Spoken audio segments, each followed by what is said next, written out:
प्रिय विद्यार्थियों, पूर्व के व्याख्यान में भी हम तुलसी की भक्ति भावना पर विचार कर रहे थे। उसी विषय को आगे बढ़ाते हुए मैं आपको बताना चाहती हूँ कि तुलसी ने भक्ति प्राप्ति के लिए सत्संग को सर्वश्रेष्ठ बताया है, क्योंकि संत सदैव भगवान पर आश्रित रहते हैं और उनके संपर्क में आकर मानव सहज ही भक्ति भाव की ओर उन्मुख हो जाता है। इसके अतिरिक्त ज्ञान और वैराग्य को भी तुलसी ने भक्ति का साधन बताया है, किंतु वे वाक्य ज्ञान की अपेक्षा तत्व ज्ञान से ही भक्ति की प्राप्ति होना सिद्ध करते थे।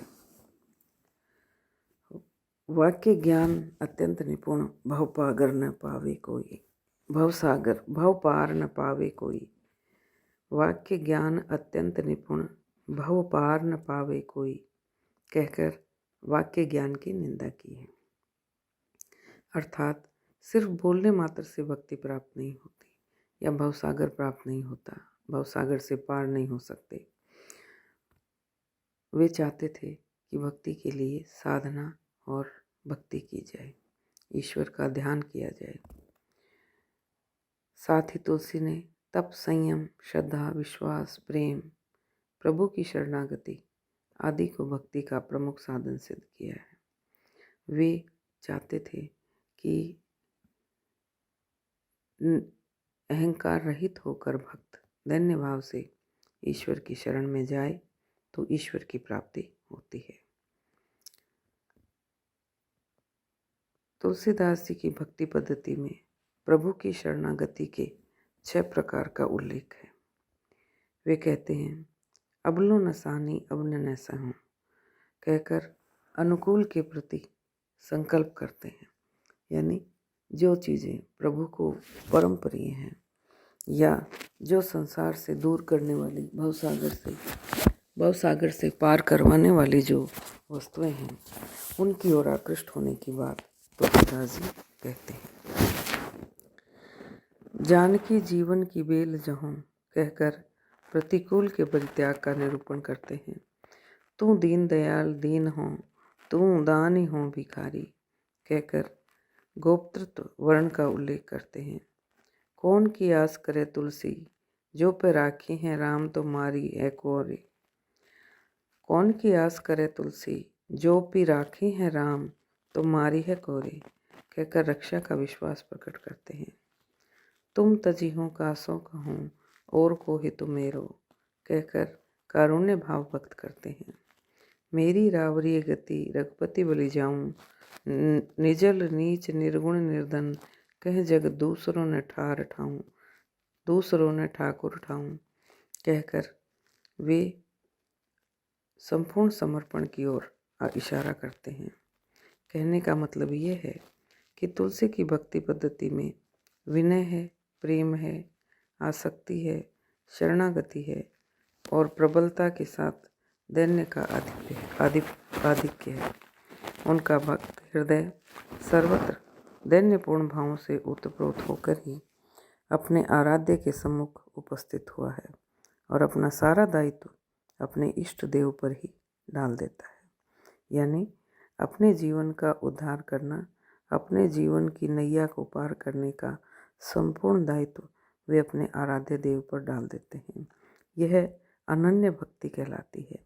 यानी अपने इष्ट देव के अतिरिक्त जब भक्त को कहीं अन्य कोई आश्रय नहीं दिखाई देता या वह किसी अन्य के आश्रय में जाना ही नहीं चाहता, वो भक्ति अनन्य भक्ति कहलाती है।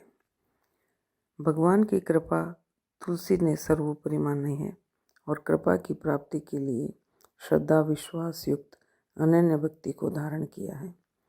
तुलसी की भक्ति सात्विकी भक्ति है, क्योंकि यहाँ पर तुलसी ने पाप विनाश के उद्देश्य से कर्मों के समस्त फलों को भगवान राम के चरणों में समर्पित कर दिया है और सेव्य सेवक भाव द्वारा भगवान की पूजा अर्चना करना अपना पावन कर्तव्य माना है। तुलसी की इस भक्ति में यश, ख्याति, ऐश्वर्य आदि प्राप्ति की आकांक्षा नहीं है। यहाँ तो सिर्फ भक्त का आत्मसमर्पण है और केवल भगवान का सामीप्य लाभ पाने का कवि इच्छुक दिखाई देता है। इस तरह तुलसीदास जी सर्वतोभावेन भगवान उच्चारणों में अपना सर्वस्व अर्पण करके सांसारिक वैभव, सामाजिक बंधन, पारिवारिक मोह आदि से अलग हो गए हैं और उनका हृदय राम में ही रमते हुए दिखाई देता है। भक्त तुलसी को इसीलिए कैवल्य पद की विचार नहीं है, वे मुक्ति का निरादर करके एकमात्र भक्ति में ही लीन रहना अच्छा समझते हैं।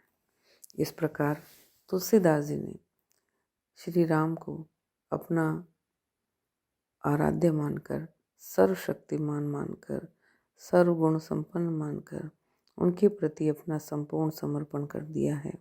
संपूर्ण दीनता के साथ वे राम को अपना सर्वस्व मानते हैं और सर्वशक्तिमान राम के समक्ष अपने उद्धार की प्रार्थना करते हैं। तुलसी की भक्ति दैन्य भाव की है। वे ईश्वर को सर्वशक्तिमान मानते हैं और स्वयं को संसार का सबसे नीच प्राणी मानते हैं। इस तरह राम को दिव्य स्वरूप मानकर वे उनकी आराधना करते हैं। तुलसी की भक्ति भावना दैन्यता की है और दास्य भाव से, दीनता के भाव से स्वयं को तुच्छ प्रकट करके वे राम के समक्ष प्रस्तुत होते हैं और इस प्रकार वे राम के अनन्य भक्त सिद्ध होते हैं। अब हम तुलसी के दार्शनिक विचारों के बारे में थोड़ी परिचय करेंगे। तुलसी संसार में जो भक्ति से संबंधित या अन्य जो सिद्धांत हैं संसार के, उनके बारे में क्या सोचते थे, उनका दर्शन क्या था, इस बारे में हम थोड़ी सी बात करेंगे। तुलसी ने अपने राम के स्वरूप को कैसा माना है, इस बारे में भी हम चर्चा करेंगे। तुलसी के दार्शनिक विचारों का अध्ययन करने पर हम ये देखते हैं कि तुलसी ने ब्रह्म को, ईश्वर को, राम को निर्गुण निराकार, सच्चिदानंद, अनादि, व्यापक आदि माना है तथा व्यापक एक ब्रह्म अविनाशी सचेतन कहकर इसकी पुष्टि की है। तुलसी ने राम को ही ब्रह्म कहा है, उनको ही विरज, अकल, अभेद आदि बताया है। इसी कारण निर्गुण सगुण ब्रह्म सुमिरामी नरभूप कहकर राम और ब्रह्म को अभेद्य दृष्टि से देखा है। तुलसी ने अपने ब्रह्म स्वरूप को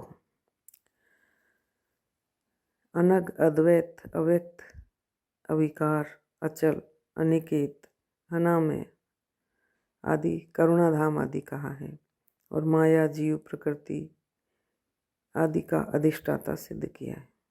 तुलसी का ब्रह्म स्वतंत्र एवं सच्चिदानंद घन है। वह सगुण एवं साकार है और राम के रूप में अवतार भी धारण कर सकता है। तुलसीदास जी ने जीव के बारे में भी विचार किया है।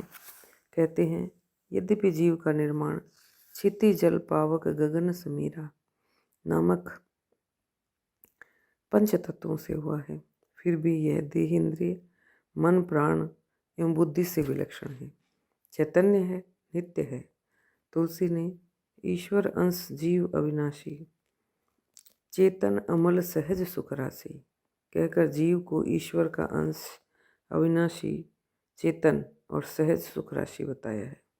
ईश्वर का अंश होने के कारण जीव में भी ईश्वर या ब्रह्म के से सभी गुण दिखाई देते हैं, परंतु ईश्वर और जीव में विद्यमान अंतर का स्पष्टीकरण करते हुए तुलसी ने परबस जीव स्वबस भगवंता कहकर स्पष्ट बताया है कि जीव माया के वश में रहता है और ब्रह्म सर्वथा स्वतंत्र है। यह जीव माया के प्रभाव के कारण ही अपने अमल रूप में आविल हो जाता है और सहज सुखराशि रूप से दुखमय रूप को ग्रहण कर लेता है।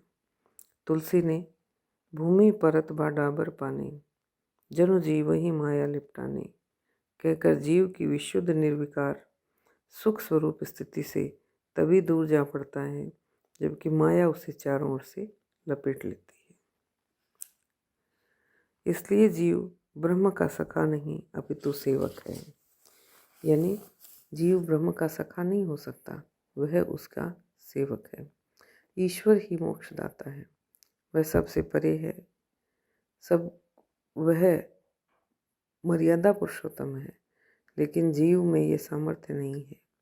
माया से प्रेरित होकर यह जीव अविनाशी होकर काल, कर्म, स्वभाव और गुणों के चक्कर में पड़कर 84 लाख योनियों में भ्रमण करता है। इस प्रकार जीव को ईश्वर का अंश, अविनाशी, अमल आदि मानते हुए तुलसी ने जीव को ईश्वर से पृथक माना है। दार्शनिक विचारों में तुलसी का जगत के और माया के बारे में जो विचार हैं वो अगले व्याख्यान में हम बात करेंगे। तब तक के लिए धन्यवाद।